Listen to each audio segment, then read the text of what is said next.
Taste the Daily. Kallakurichi கள்ளச்சாராய உயிரிழப்புக்கு பொறுப்பேற்று விடிய அரசின் பொம்மை முதல்வர் பதவி விலக வலியுறுத்தி திருவண்ணாமலை மாவட்டத்தில் அதிமுக சார்பில் துண்டு பிரசுரங்கள் வழங்கப்பட்டன. திருவண்ணாமலை கிழக்கு மாவட்ட கழக சார்பில் ஆன்மீக பூமியில் ஆராய் ஓடும் கள்ளச்சாராயத்தை தடுக்க தவறிய விடிய அரசின் முதல்வர் ஸ்டாலின் பதவி விலக வேண்டும் எனவும், விடியா திமுக ஆட்சியில் போதைப் பொருள் கலாச்சாரத்தை கண்டித்தும் முன்னாள் அமைச்சரும் கிழக்கு மாவட்ட செயலாளருமான எஸ். ராமச்சந்திரன் தலைமையில் அதிமுகவினர் ஊர்வலமாக சென்று பொதுமக்களுக்கு துண்டு பிரசுரங்கள் வழங்கினர். இதில் முன்னாள் மாவட்ட செயலாளரும் அம்மா பேரவை செயலாளருமான பெருமாள் நகர் ராஜன் உள்ளிட்ட கழக நிர்வாகிகள் கலந்து கொண்டனர். இலவச வீட்டுமனை பட்டா வழங்காமல் அலைக்கழிக்கும் விடிய அரசு அதிகாரிகள் மீது நடவடிக்கை எடுக்க ராமநாதபுரம் மாவட்ட ஆட்சியரிடம் மக்கள் கோரிக்கை மனு அளித்தனர்.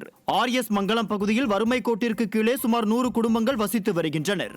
இவர்களில் 40 குடும்பங்களுக்கு மட்டுமே அதிகாரிகள் வீட்டுமனை பட்டா வழங்கிய நிலையில் 60 குடும்பங்களுக்கு வீட்டுமனை பட்டா வழங்கவில்லை.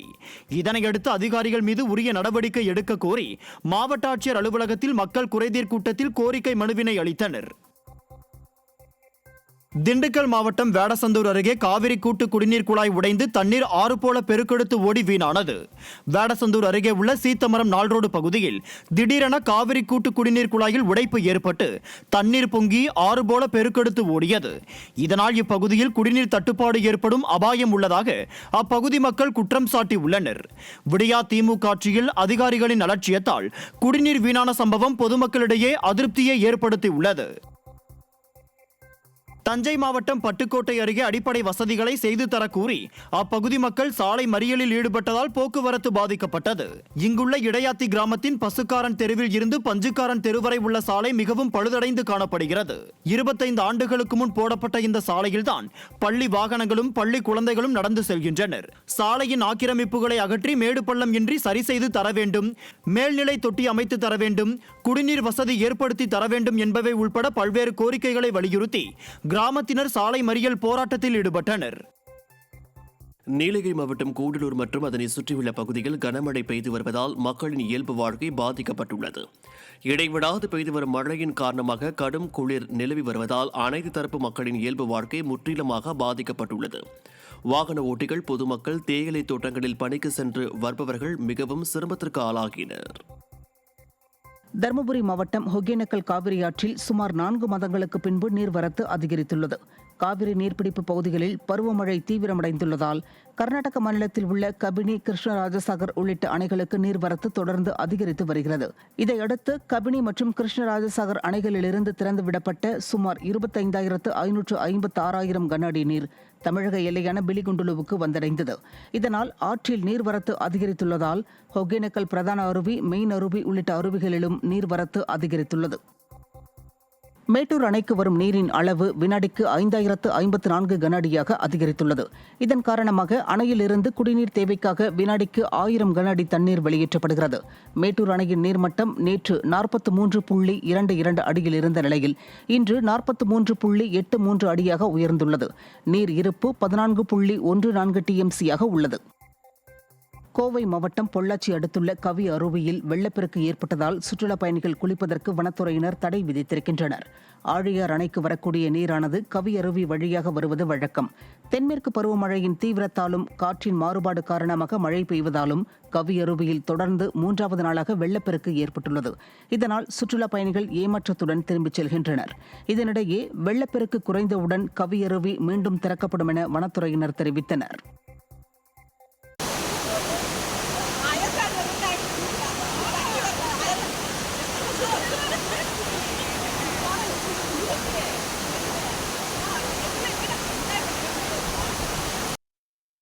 கோவை மாவட்டம் சிங்காநல்லூர் அருகே புதிதாக கட்டப்பட்ட சுத்திகரிக்கப்பட்ட குடிநீர் வசதியுடன் கூடிய பயணியர் நிழற்குடையை அதிமுக சட்டமன்ற உறுப்பினர் திறந்து வைத்தார். சிங்காநல்லூர் அருகே வினோபாஜி நகர் பகுதியில் சட்டமன்ற உறுப்பினர் மேம்பாட்டு நிதியிலிருந்து 10 லட்சம் ரூபாய் திட்ட மதிப்பீட்டில் நிழற்குடை அமைக்கும் பணிகள் தொடங்கி முடிவடைந்தது. இதையடுத்து சிங்காநல்லூர் அதிமுக சட்டமன்ற உறுப்பினர் KR ஜெயராம் கழக கொடியை ஏற்றி வைத்து ரிப்பன் வெட்டி சுத்திகரிக்கப்பட்ட குடிநீருடன் கூடிய நிழற்குடையை திறந்து வைத்தார். இதில் கழக நிர்வாகிகள் ஏராளமானோர் கலந்து கொண்டனர். திருவண்ணாமலையில் 100 நாள் வேலை திட்டத்தில் நாள் ஒன்றுக்கு 30 ரூபாய் மட்டுமே கூலி கிடைப்பதாக கூறி மாவட்ட ஆட்சியர் அலுவலகம் முன்பு விவசாயிகள் மண்ணை தின்று நூதன போராட்டத்தில் ஈடுபட்டனர். நாள் ஒன்றுக்கு 30 ரூபாய் மட்டுமே கூலி வழங்கப்படுவதாகவும் சராசரியாக ஆண்டுக்கு 2100 மட்டுமே தொழிலாளர்களுக்கு கூலி கிடைப்பதாகவும் இதை வைத்து உணவு கூட உண்ண முடியாத நிலை ஏற்பட்டுள்ளதாகவும் விவசாயிகள் வேதனை தெரிவித்துள்ளனர். ஆகையால் 100 நாள் வேலை திட்டத்தில் வேலை செய்யும் தொழிலாளர்களுக்கு கூலியை உயர்த்தி வழங்க வேண்டும் என வலியுறுத்தி ஆட்சியர் அலுவலகம் முன்பு விவசாயிகள் கண்டன ஆர்ப்பாட்டத்தில் ஈடுபட்டனர்.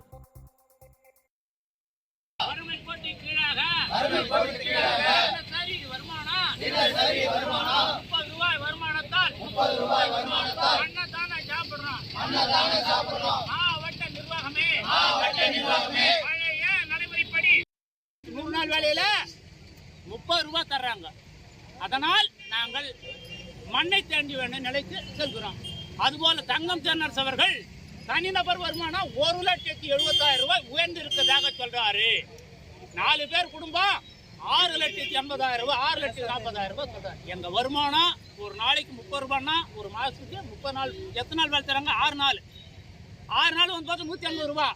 ஏறக்குறைய 70 நாள் வேலை தரும் போது 7,21 2,100 ரூபாய் தான் இந்த நிதி ஆண்டில் எங்களுக்கு கிடைக்கும். எனவே தான் மண்ணை தின்ன வேண்டிய நிலைமைக்கு தள்ளப்படுகிறோம். நாகை மாவட்டம் வேளாங்கண்ணியில் உத்திரிய மாதா தேர்பவனி விழா கோலாகலமாக நடைபெற்றது. உத்திரிய மாதா ஆண்டு விழாவின் முக்கிய நிகழ்வான தேர்பவனியில் மகாராஷ்டிராவை சேர்ந்த வசாய் கிறிஸ்தவ மீனவர்கள் ஆயிரக்கணக்கானோர் கலந்து கொண்டு தேர் மீது மலர்களை தூவி பிரார்த்தனை செய்தனர்.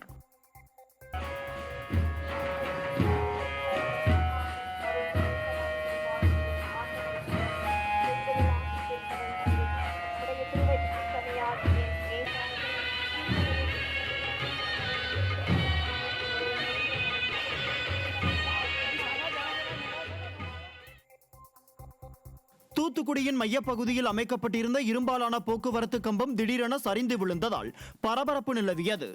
தூத்துக்குடியின் மையப்பகுதியில் பிரசித்தி பெற்ற பர்னாந்து சிலை அமைந்துள்ளது. இதன் அருகே போக்குவரத்து காவல்துறை சார்பில் போக்குவரத்து சிக்னல் இருபுறமும் அமைக்கப்பட்டுள்ளது. இந்த நிலையில் காற்று பலமாக வீசியதால் சிலை அருகே இருந்த இரும்பாலான போக்குவரத்து சிக்னல் சரிந்து விழுந்தது. அப்போது யாரும் சாலையில் செல்லாததால் பெரும் விபத்து தவிர்க்கப்பட்டது. இச்சம்பவத்தால் சிறிது நேரம் போக்குவரத்து பாதிக்கப்பட்டது.